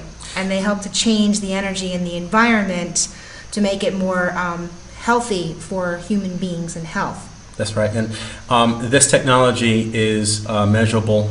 It's been replicated many times. It's independent of what anyone believes. It just works. But what's happened is, you have other people in like the New Age community and so forth sees this kind of thing, though it's been defined, like 50, 60 years in advance, and put, a bit of mystique around it. But the point is, this is real solid technology that can be used to, what it does is restructure the fields in an environment so that if they are affecting you negatively, they don't affect you in that way. Actually, we just heard recently from a friend that a compound such as orgonite is being used in some naval equipment. So the military recognizes the scientific importance of materials like this. Yes. And what you've done over the last couple of years is perfect your own formula of making orgonite, quartz, shungite, brass, iron oxide, and steel, all encased in an epoxy resin. Yeah. And you created molds to make them in pretty designs. They have a flower of life design right now. Yeah. And you created pendants that people can wear, and plates, small plates that you can use for different things. And what you've been finding is that when you put water around orgonite, like you put a glass of water on top of the orgonite, the orgonite changes the pH of the water and makes it more alkaline. Yes. You have found that, for your physical symptoms, it helps. You sleep with orgonite around you, and it helps to... At the time, the biggest problem I was having was this insomnia and very terrible nightmares. This weapon system, the thing about this electronic harassment system is very far advanced to the point of planting dark nightmares. And there are some other people that you're going to start hearing more of this, of people talking about nightmares being planted that aren't from their mind or from their conscious, and they're simply planted. So if you're not suffering from the extreme nightmares, you're kept awake through the electronic targeting. What orgonite does is it allows you to sleep. It allows you to sleep. So, and it's very easy to construct. If you just YouTube orgonite and look at the old videos that are up there and make your own, it's simply get a 2-part epoxy resin, which is available almost everywhere. Have access to some metal filings, very cheap to acquire, and make your own. Follow the instructions and just replicate the work. Start there, especially if you're targeted. There really is no excuse. You need to get your hands on this stuff and feel the difference. So that's where I started from, and because of those results, I started to improve on the design and have my own special blend I use. But the point is, I use powders, and I'm just amazed with the results, and I'm making it, sharing it. So it allows making the orgonite allows me to sleep, and I've been researching this for the past 2 years. And now I've moved on to not only using it to shield the home, but also combining it with other things for even better ways of blocking EMF, specifically microwave radiation. And you actually, when you said sharing it, you started sharing it with family and friends, and then there was such a demand for it because your designs are really sleek and beautiful. So we actually started selling it through a business venture called Vibration. Yes. So we'll put a link to that, of course, below, so that if people want to get their hands on some of this orgonite as well from Tavon, it's really great stuff. But not just your physical body, it actually has been changing the environment in the house. Yes. And just as a side note, it changes the atmosphere in the clouds. Yes, it does. Above the house. So can you just give a little bit of a testimony about all this orgonite we've got on our roof? And you can actually see that it clears up things like chemtrails around the house. Yeah, so there are some experiments to try once you start making this compound. We call it orgonite, but it's a composite you're making. and this composite is able to restructure fields in the environment. So if the environment's being flooded by electromagnetic radiation, and then you have a region of orgonite that you've created that restructures it, what you're changing, in essence, is you're creating a localized field of energy that is that has a noticeable impact on the environment. How do you measure that? One of the tests you can do is something called the ICE test. One of the things I make is called a charge plate. It's basically a plate made of this orgonite resin. And I take a glass of water, distilled water in my particular test, and I put it in the freezer. And you literally have this glass of water sitting on the plate, and you have it in the freezer, and you wait for the water to freeze in this glass. When you take out this frozen glass of ice water, what you'll see is a tornado pattern form inside. It's really amazing. Inside the ice, with some looks like bubble patterns converging towards the middle. So it actually creates a visual representation of what Yes. the field looks like coming from the orgonite. Yes, this is a slowly spiraling field with a lot of power behind it to change the molecular bonds of anything in that area. In this case, it's the hydrogen bonds within water as That's it incredible. freezes. But what happens is it does the same thing in the atmosphere. So, we have pyramids of this orgonite, and we have it sitting on our flat roof. And this is based on research there's this Russian scientist that I think it's in the 90s, where he created a giant plastic pyramid, a pure plastic, several stories tall. The University of Moscow gave him the grant to do this. And what they did is when they built that, they noticed that there's a huge ion column coming from the tip of the pyramid straight up into the atmosphere. It's like a soft ion column that's just formed just from making the pyramid. So Wow. the shape has something to do in that situation with what they were seeing. They also saw rare plants that were considered extinct in the environment start sprouting Wow. around the pyramid.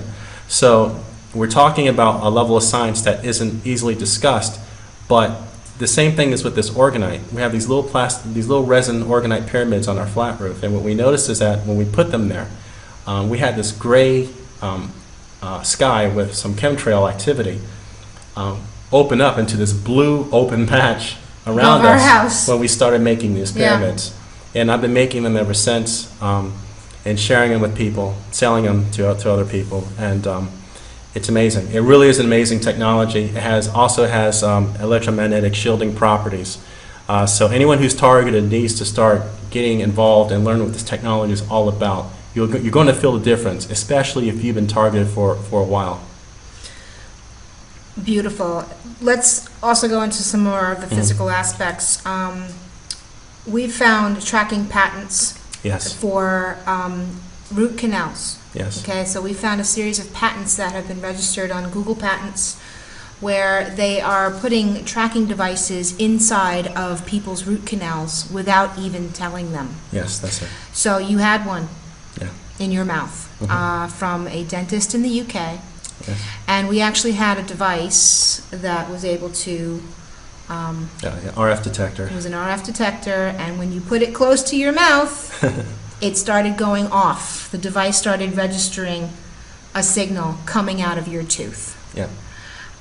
So you went to the dentist and said, I want you to pull this tooth. And Yes. what did she say? She thought you were crazy. Well, she asked me why. This was in Morocco, Yeah, right? yeah. She asked me why did I want to remove the root canal. It's And- perfectly and fine. it's perfectly fine. I said, oh, just remove it. Let's get it out. I say, "Let's As just soon as you remove it." did that, Yeah, that felt better. the signal decreased yeah, it did. significantly. Yeah. So the other things that you've been finding is this concept that your whole body is being turned into an antenna Yes. through the means of metal toxicity. By putting heavy metals in the environment, they're Yes. turning everybody into antennas. Yes. The heavy metals that are being sprayed in the chemtrails. Yes, that's it.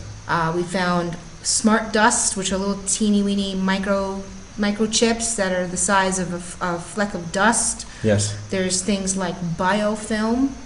That's right. all kinds of pollutants that are in the environment that are being sprayed on populations without their consent, obviously, Yeah. and without their knowledge. And so we are breathing this, we're eating it, we're drinking it, and our bodies are being turned into toxic, heavy metal-laden antennas Yeah. so that we can receive signals sent to us through these covert weapons. Yeah, I guess before I talk more about that, when you read about the history of the voice-to-skull technology, at least the way it's been documented as far as where it came from, it all started from World War II, when the radar and radio operators, when they were fixing the radomes, the actual transmitters, and they were in the vicinity of these transmitters, the clicks, the microwaves that were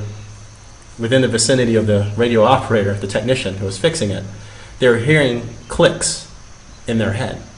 And they're complaining, say, when I go up and work on this thing, I'm getting clicks in my head. And so then research, that's when the research started. So talk a little bit about this heavy metal detox concept, because if you got all these heavy metals in your body, Yeah. you want to, so you've been detoxing your body from heavy metals. What are some of the things that you've been doing for that?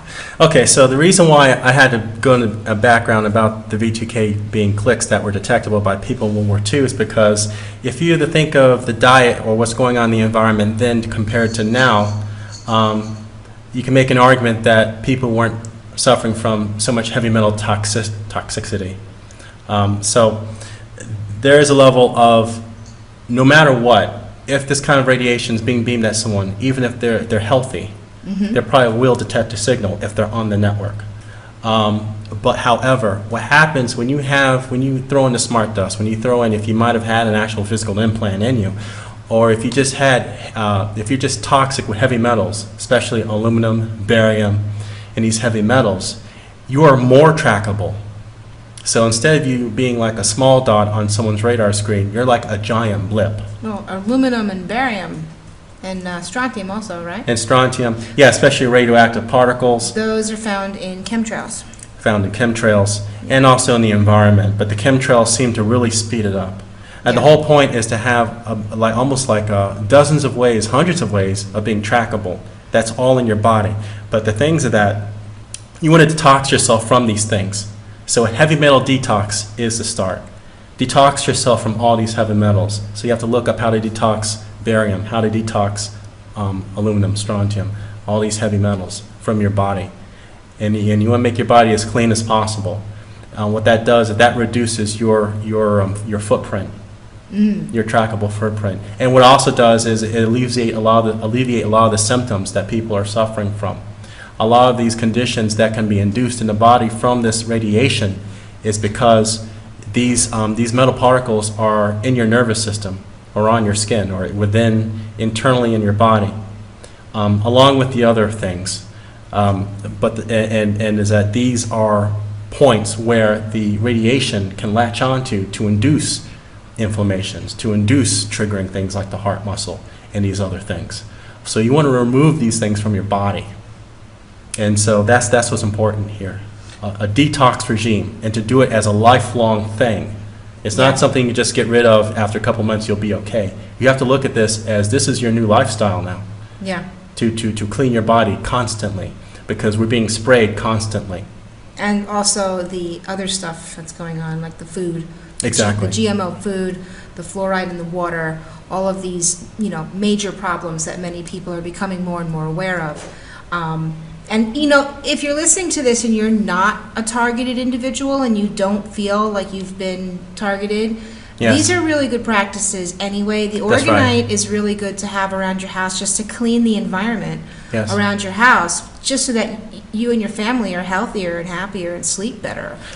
And also, it's understandable, a lot of people listening to this program are probably going to think, well, this is just a bit too much. I don't really agree to any of this. I don't think it's real.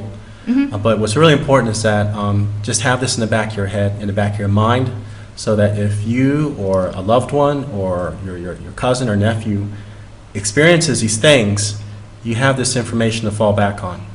because this is affecting a lot of people now. Whole communities of people are coming together complaining of this problem, because this testing is not just done on an individual level. Some of these platforms are just, they're sending out signals to see if the entire community will react.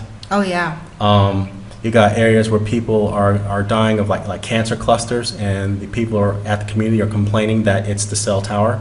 You got all kinds of stuff happening around the world right now that are looking to these technologies as being the root cause. Also, Barry Trower, the XMI5 agent, Yeah. microwave expert, he was talking about how they can send out a signal to a community of people. For example, there's one frequency that will make men become, like, increase the testosterone and become more violent. It's sexually aggressive. And sexually aggressive. So if there's like an increase in rape in an area, Yes. it might have been caused by a signal. Yes. And vice versa. I mean, they can target aspects of the body, you Yes. know, and if you get targeted with one of these frequencies that creates sexual arousal, it exists. You know, Barry Trower was actually talking about how that exists, and that is a real problem, because I've seen this in communities of people that are meeting together at, let's say, conferences, or they're doing, like, you know, tours on the road, and all of a sudden there's this increase in sexual desire and promiscuous behavior that might not necessarily be natural or normal in any way. Maybe there's an outside influence that is coming in and trying to influence people as sort of a social experiment. Yes. To see what would happen if we threw a whole bunch of people together in a conference and then energized it with some kind of energy to make people react in a certain way. Yes. Well, I'll just briefly touch on it, but that does bring into social aspects of what this technology is capable of if people in certain areas of the economy aren't aware of it. For example, betting, spread betting. If someone's betting on the horse or an Olympic race, and you have such technology, and you target a prized athlete that will probably win the 100-meter, you can have that athlete during mid-run pull a muscle. They lose the race, and the bets go to someone else. This is the type of thing you can do with such technology. This is why this is going to completely restructure society to those who are aware of it, and will have to, I don't know, hedge their bets, maybe change their infrastructure, change their businesses. A lot of things are going to change to people who are aware and want to know about this technology, because it's going to it's in fact affecting businesses. Well, I was just going to say, if you're talking about influencing betting, as an Yeah. example, what about influencing things like the stock market Yes, like what, and different industries?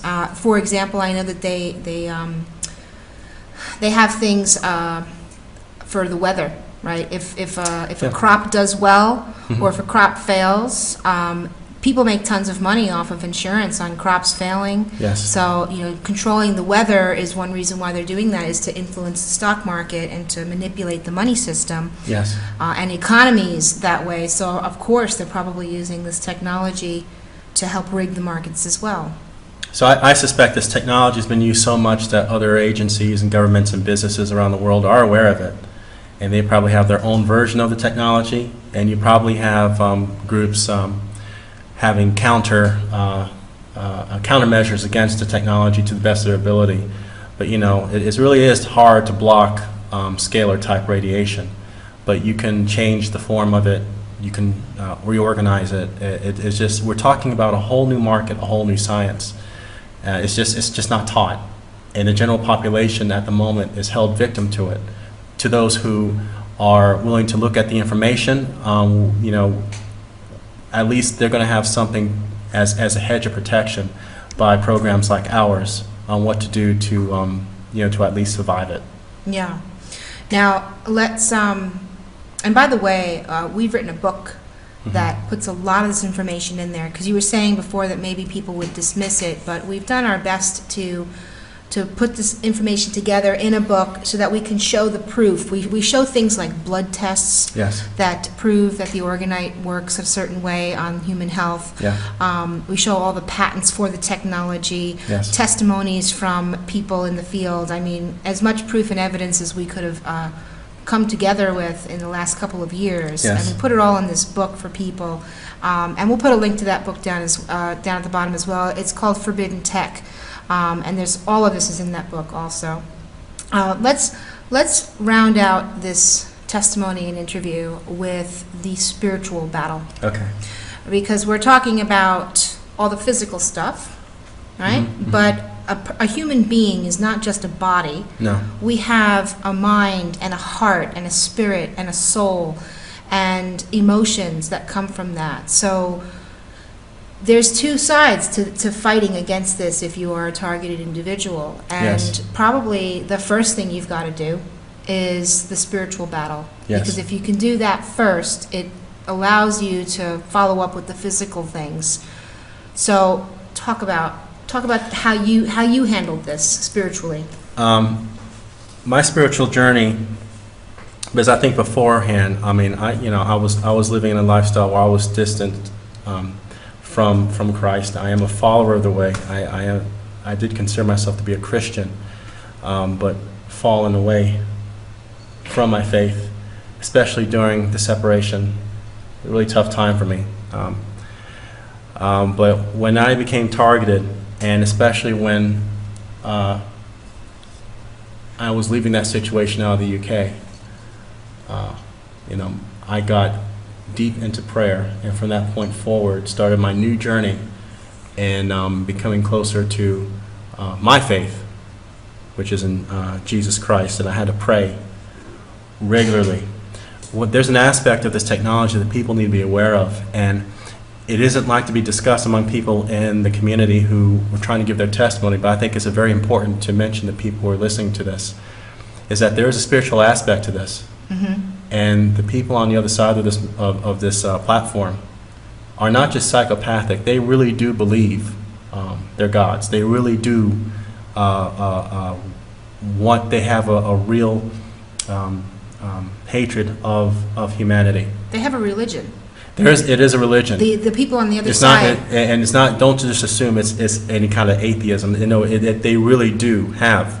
The closest to we describe would be a satanic, a Luciferian type religion Yeah. aspect to this. And it's not the first time that this has been picked up on. Others who were trying to disclose the remote viewing program described that as part of the training, the military have to go through what would be described as black magic, manuals on black magic, as a way of attacking the target. So it's kind of taken in this distilled form, but it is, there is a aspect that deals with what would be defined as spiritual warfare. And the reason why this is very important is that if you're not grounded in a faith, a solid belief system, you'll be picked apart by this program, because this program attacks all levels of the human being, all levels. It's not just a mental, it's not just a physical, it's not just your daily life when a neighbor is trying to harass you. It is the spiritual aspect of you. Mm-hmm. So you need to have a solid spiritual foundation. For me, it's the strongest part. Without that, I wouldn't be here. I simply would not be here. Because they want your soul. Yes, that's the general, pardon me, that's the general theme of it. They want your soul. They want to take away, peel apart the human being, and you become intimate. You have a more intimate flavor of your mortality being in this program. Mm-hmm. That I choose not to live a life of torture as a tortured victim, but through my faith, through my strong faith, that I'm victorious, and I'm going to spread this information, and I'm going to see this program brought to an end. Amen. Because we can't if we can't call ourselves human beings and claim to want to be in a free society and give our loved ones, some of us don't have children, but we have nieces and nephews and other younger people in our family line, that we want to have at least a at least as much freedoms as we enjoyed when we were children. I think we really need to start thinking about the next generation after us and what kind of legacy we're going to leave for them. If that's the case, then we're all going to have to fight. We're the generation that's going to have to fight this crap that the other generation failed to fight. And my faith has brought me to this point. And this needs to get out to as many people as possible. We need to have solutions for people when they get into this network. They have more solutions waiting for them than what I had, than what people who've been on this program 20 years have had to deal with. That's how we beat this thing. So yeah, for me, the spiritual aspect, the constant prayer for me, with you and me, the prayer sessions has solidified my resolve in Jesus Christ. And the ability to actually do battle in the spiritual realm has made me stronger than I ever thought I could ever be. Definitely more than not having that aspect in my life. So for that, actually, I'm actually kind of thankful that I've had that revelation. Well, it's interesting because we don't consider ourselves to be religious people. Yeah. But in our faith, through Christ, there is teachings about how to fight spiritually against the powers of darkness and the principalities of darkness. So together we've been fighting this battle on a spiritual level through prayer. Yes. And through revelation and just being as close to our Creator as we can. So that, and it's interesting too because there definitely are layers to this kind of warfare, and it's like everything is physical on the bottom, and then you've got the technology layered on top of that, but the people that are controlling the technology, but above all of that are the powers and principalities that are controlling the people that are controlling the technology. That's right. So that is where we're choosing to fight this battle through prayer and learning how to pray as well. Absolutely. And speaking certain spiritual warfare words out so that we can try to command a presence around us and our home and our family to combat this. And it's working. That's all I have to say. It works. It works. It works. I tried many other things, and of course we can talk about shielding and all this different stuff. All I gotta say is having a solid foundation in your spiritual grounding works. Mm-hmm. So with that, is there anything you'd like to say to close out your testimony to other victims out there? I guess I just want to say that there are many of us who are in there right with you, and that we're all looking for solutions and sharing them the best to our ability, and that we're not victims, but I think there's a higher calling for what's happening. I do think there is bigger plans slated for this platform. However, I think by us talking about this, giving our testimony to the public and sharing some solutions is really disrupting their program in a lot of ways, because in whole, the human experience, the condition is a nonlinear system. And if you think trying to control nonlinear systems is nearly impossible. To any mathematician, they would say that's impossible. But that's what these people are trying to do. So we're in for some interesting times. However, I do think that in the end, this will be revealed, and these people actually have to come out and from the shadows, and that's where the victory will be. Well, thank you so much for that, and thanks everybody for listening to this testimony and interview, and we hope that it was helpful. And we will be covering this topic more and more in our upcoming shows through Real Speaks, and through the blog, and to try to just spread awareness around this problem and connect with as many people as we can to help others. Excellent. Thank you, everybody.